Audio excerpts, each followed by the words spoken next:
माध्यम से पहुंचा हूं गांधी की कर्म भूमि चंपारण, जो काफी श्रद्धा भाव से लोग लिया करते हैं। और चंपारण में पश्चिमी चंपारण का ये क्षेत्र है और एक नए युवा तुर्क नेता का आगमन हुआ है जो चाहते हैं, मैं एमपी का चुनाव के लिए इन्होंने अर्जी लगाई है और अभी भ्रमण कर रहे हैं, आम जनमानस से मिल रहे हैं, साथ साथ लोगों से परिचय कर रहे हैं।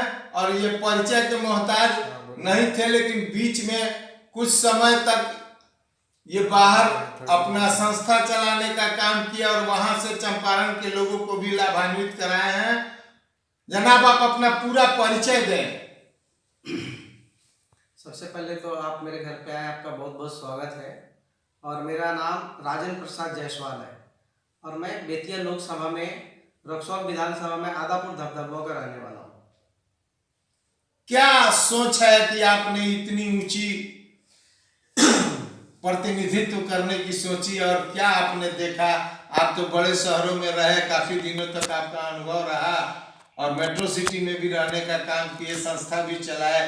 क्या सोच के तहत आप अपनी मातृभूमि को याद किया? अच्छा सवाल किया कि आपने कि आप बड़े शहरों में रहे हुए और वहाँ से छोड़ करके आप अपने क्षेत्र में क्या कारण के लिए आप यहाँ पे आए हैं।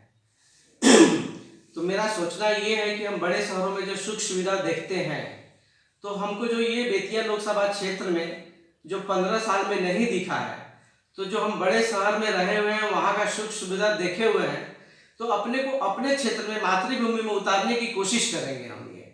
और मेरा ये चाहना है कि हम यहाँ पे रह करके अपने बेतिया लोकसभा के सभी क्षेत्र के नगरवासियों को और क्षेत्रों को मेरा जो जन्म है, इसके बाद में जो जीने का है, अपने क्षेत्र में दिया जाए।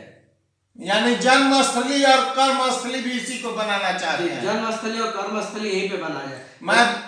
मेरा जन्म यहीं पे हुआ है, तो मेरा सोचना ये है कि हम अपने जन्म धरती पे जो हम बाहर देखे हुए हैं, देश में विदेश में या मेट्रो सिटी में, तो कम से कम शुरुआत हम अपने बेतिया लोकसभा क्षेत्र से तो चालू किया जाए।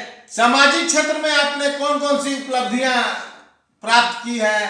लोगों के अंदर दबी जुबान में आ रहा है कि ये एक बहुत बड़ी संस्था के हेड हैं और इन्होंने कार्य किया है धरातल पर, और इसके बाद इनकी ये सोच बनी है कि क्यों नहीं मैं अपने मातृत्व के जगह पर, जहाँ से मैं जन्मा और जहाँ से मैं पला और इतना बड़ा हुआ, क्यों नहीं उसकी सेवा करे। इसके संदर्भ में कौन कौन सा संस्था? मेरा एक हर कदम फाउंडेशन करके संस्था है जिसके तहत। इसका कब शुरुआत हुआ था? इसका शुरुआत 2019 में हुआ था, ठीक है। उसके बाद में हम लोगों ने 2020-21 में अपने ये जन्म धरती पे अपने घर पे ही कम से कम हजारों आदमी का आँख का इलाज हुआ और ऑपरेशन हुआ।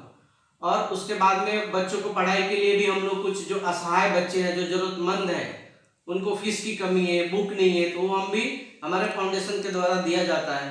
और जस्ट अभी हम अपने छठ पूजा में भी कुछ जरूरतमंद बहुत सारे लोगों को छठ पूजा में सामान वितरित किया गया है, जो अच्छे से अपने घर में पूजा कर सके। यानी हिंदू मुस्लिम की कोई बात आप में नहीं है और आप दोनों पर्व के अवसरों पर जो निहायत जरूरतमंद आप तक पहुंचते हैं, अगर आप उपलब्ध रहते हैं तो आप दोनों को लुंगी देने का भी काम करते हैं और साथ साथ छठ पूजा का भी सामान देते हैं। किसी भी प्रतिनिधि का मतलब होता है कि सारे समुदाय को लेकर के चलना। कभी भी हिंदू और मुस्लिम को अलग अलग विभाजन नहीं करना चाहिए। और बेतिया लोकसभा के सभी नागरिकों का मेरा अगर सहयोग रहा, तो मेरा ये वचन है कि कभी भी मेरे मन में भेदभाव की संभावना नहीं रहेगी। सारे समुदाय के लोगों को लेकर के हम चलेंगे। जनता ने अगर प्रतिनिधि बनाया और ये एमपी बनने का अगर मौका दिया, पार्टी ने टिकट दिया और आप जीते, तो पहला तोहफा इस बेतिया लोकसभा को क्या देंगे? अच्छा, पहला लोकसभा में यही रहेगा, पहला अगर तोहफा हम देंगे तो रक्सौल का एयरपोर्ट का निर्माण किया जाएगा। और बच्चे लोग को जो यहाँ पे हम देख रहे हैं कि कुश्ती खेल रहे हैं, पहलवान लोग कुश्ती खेल रहे हैं, क्रिकेट खेलने का जगह नहीं है, फुटबॉल खेलने का जगह नहीं है, तो हम लोग कोशिश करेंगे जीतने के बाद में रक्सौल और बेतिया में एक बहुत बड़ा स्पोर्ट्स कॉम्प्लेक्स का निर्माण हो यहाँ पे। क्या इस कार्य को अपने फाउंडेशन से भी करने का कुछ काम करेंगे आप? कोशिश किया जाएगा। वर्तमान जो युवाओं के संदर्भ में युवा बेरोजगारी और पलायन की जो बहुत बड़ी समस्या है अपने बिहार में, उस पर आपका क्या सोच है? आप भी तो यहाँ से बाहर जाके ही इस लायक हुए, और इस पर आपका क्या कहना है, क्या सोच है? बेरोजगारी का जो समस्या है, अगर सभी नागरिकों का आशीर्वाद मुझे मिलता है तो यहाँ पे बेतिया लोकसभा में एक बहुत बड़ा इंडस्ट्रीज का निर्माण कराने का कोशिश किया जाएगा, जिसमें हजारों की संख्या में लोग यहाँ पे काम कर सके। जो भी इंडस्ट्रियां बंद है उसको भी संचालित कराने का काम, हाँ, पूरा काम किया जाएगा उच्च स्तरीय रूप से।